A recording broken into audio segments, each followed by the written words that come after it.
Okay, I want to read another passage. And this talks about how God is in control of everything that's around. So I'm going to hopefully keep this. So I'm going to start at. It says, "And now, my children, I know all things, for this is from the Lord's lips, and my eyes have seen this from beginning to end." So Enoch was basically taken up to heaven, where God showed him all this. "I know all things, and have written all things into scrolls, the heavens and their end, and their plenitude, and all the armies in their marchings. I have measured and described the stars, the great countless multitude of them. What man has seen their revelations and their entrances? For not even the messengers see their number." So there's messengers that govern the stars. "While I have written all their names, and I measured the sun's circle, and measured its rays, and counted the hours." So the circle is above our heads. The sun is above us and a lot closer than we think. And also, it says in one of these books of the Apocrypha, it says that the sun, the moon have actually the same circumference. Not cir- yeah, no diameter, same diameter, and that yeah. So I also wrote down all things that go over the earth.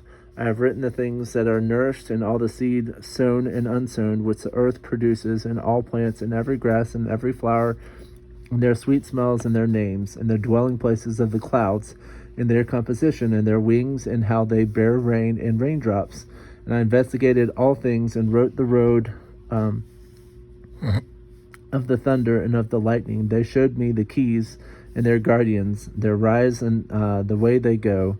It is led out gently and measured by a chain, lest by a heavy chain and violence it hurls the angry clouds down and destroys all things on earth. I wrote the treasure houses of the snow, and the storehouses of the cold, and the frosty airs, and I observed their seasons. Key holder, he fills the clouds with them, and does not exhaust the treasure houses. And I wrote the resting places of the winds, and observed and saw how their key holders bear weighing scales and measures.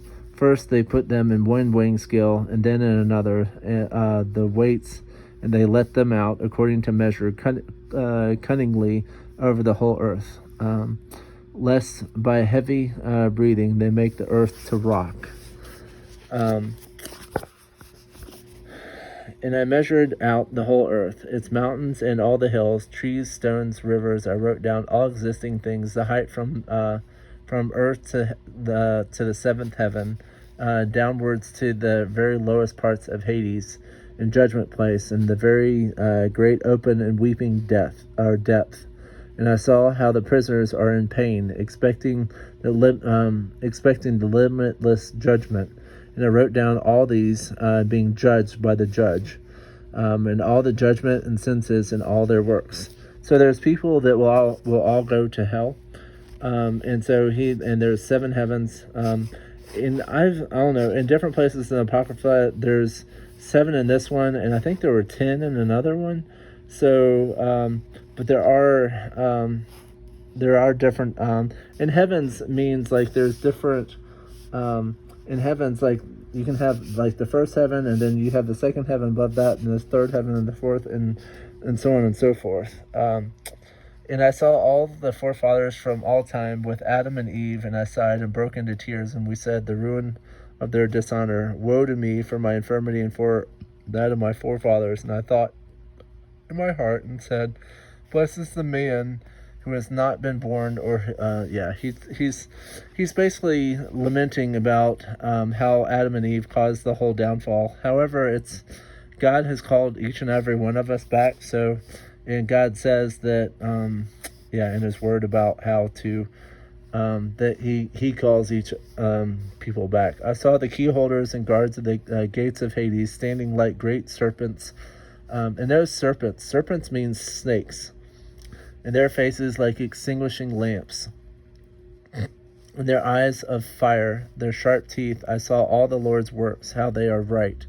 while some of the works of man are good and others bad, and in their works are known those who lie evilly.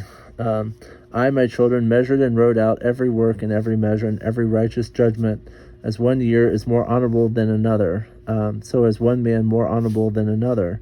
Some of great possessions, some for wisdom of heart, some for particular intellect, some for cunning, some for silence of lip, another for cleanliness, another one for strength, another for comeliness, one for youth, another for sharp wit, one for sharp shape of the body, another for sensibility. Let it be heard everywhere that is now better than he who fears God. He will be more glorious in the time to come. It says, the Lord having created man with his hands in the likeness of his own face, the Lord made him small and great. Whoever reviles the ruler's face and abhors the Lord's face has despised the Lord's face. And he who vents anger on any man without injury, the Lord's great anger will cut him down. He who spits on the face of man reproachfully will be cut down at the Lord's great judgment. Blessed is the man who does not dredge his heart with malice against any man, and helps the injured and condemned, and raises the broken down, and will do charity to the needy. Because on the day of the great judgment, every weight, every measure, and every make weight will be as in the market. That is to say, they are hung on scales and stand in the market, and everyone will learn his own measure, and according to his measure will take his reward. So those are the different things. I'll keep going because this talks about the seven cycles of the sun. So the sun goes along the 7 heavenly circles, which are the appointment of 182 thrones, that it goes down on a short day, and again 182 that it goes down on a big day. So and it keeps on going. And it talks about the different times. And thus it goes close to the earth, then the earth is glad and makes its fruits grow. That's summer. And it goes away, then the earth is sad, and trees and all fruits have no fluorescence, and that's winter. All this measured with a good measurement of hours, and fixed a measure of his wisdom of the visible and invisible. From the invisible he made all things visible. There is an invisible world all around us. It's just we don't see it. And I get the very feeling that if we saw the invisible and what is all around us all the time, we would freak out. And it says that those who do not understand the Lord, who do not fear God, who do not accept but reject, who do not receive the scrolls, a terrible judgment awaits these. Blessed is the man who will bear their yoke and will drag them along, for he will be released on the day of great judgment. So Enoch is one book that has been heavily, there are a lot of people who are like, oh, well, the book of Enoch is crazy. It's crazy because we've been taught and lied to about how this world happens. This world is supposedly spinning. However, if you've ever ridden in an airplane or a helicopter, it's like, okay, if it's spinning, then why isn't so if you lift off and you stay in one spot above the earth, then why is the earth not spinning below you? Or if you're in an airplane, you look out and you see nothing, like you can see nothing but a horizon kind of thing. So that's because it's not spinning. God showed me the foundations one time, and actually if you look up a guy by the name of Rob Skiba, Skiba, he goes into a lot of the flat earth stuff. And if you look at the curvature and all the stuff, and don't just take my word for it, but actually go research it, you'll figure that out on your own too. I'm only showing you the way, but what I've learned is to not trust what is coming out of in all these narratives that are being pushed. The more I read the book for myself and understand the words and allow God to interpret what I'm being read, the more I understand him. And I've been doing this for quite a while now. And I strongly urge you to do the same, because if you listen to the people that are out there right now, they're going to mislead you, and they're going to flat out lie to you. There are a lot of lies being pushed There are a lot of so-called agencies that supposedly have our back, but yet push all kinds of nasty, wrongful stuff. Um, and my question to you is, why is this so heavily guarded and so heavily? Why are people attacking the Apocrypha so heavily? Usually, when a book is attacked this heavily, it means that they don't want you to read it because they know it's true. What I found out in my own life is when something is guarded like this, where like gardening and other things, it's like, why are they not pushing these things? And then you are start looking at them and realizing it's like, wait, why didn't I come to this earlier? So I'm asking you to look at this stuff and make your own judgments. And so I thank you for listening to me. But yeah, don't take my word for it. Go get your own apocrypha book. And why not read something? I mean, even if this was slightly off, or maybe it's all complete hogwash, at least you're potentially reading the Word of God.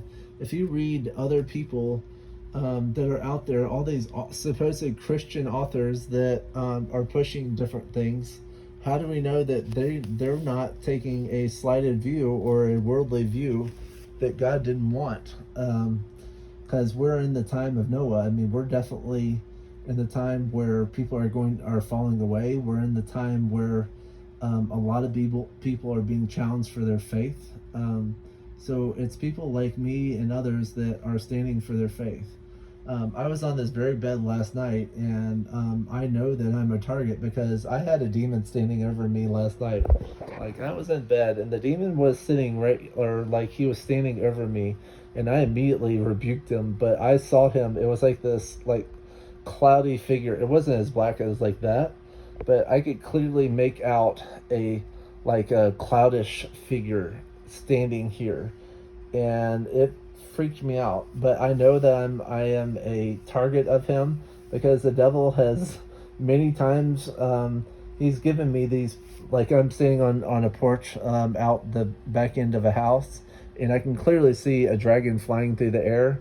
One time I actually saw, like, if you've ever seen like the Chinese dragon where it has the head and it has a really elongated body. I actually saw a cloud that had the head of the dragon, and it was kind of doing this number, so it was looking at me. And then it was all throughout the horizon, or not quite all throughout, but it was quite significant. But the devil is trying to scare me into not doing what I do.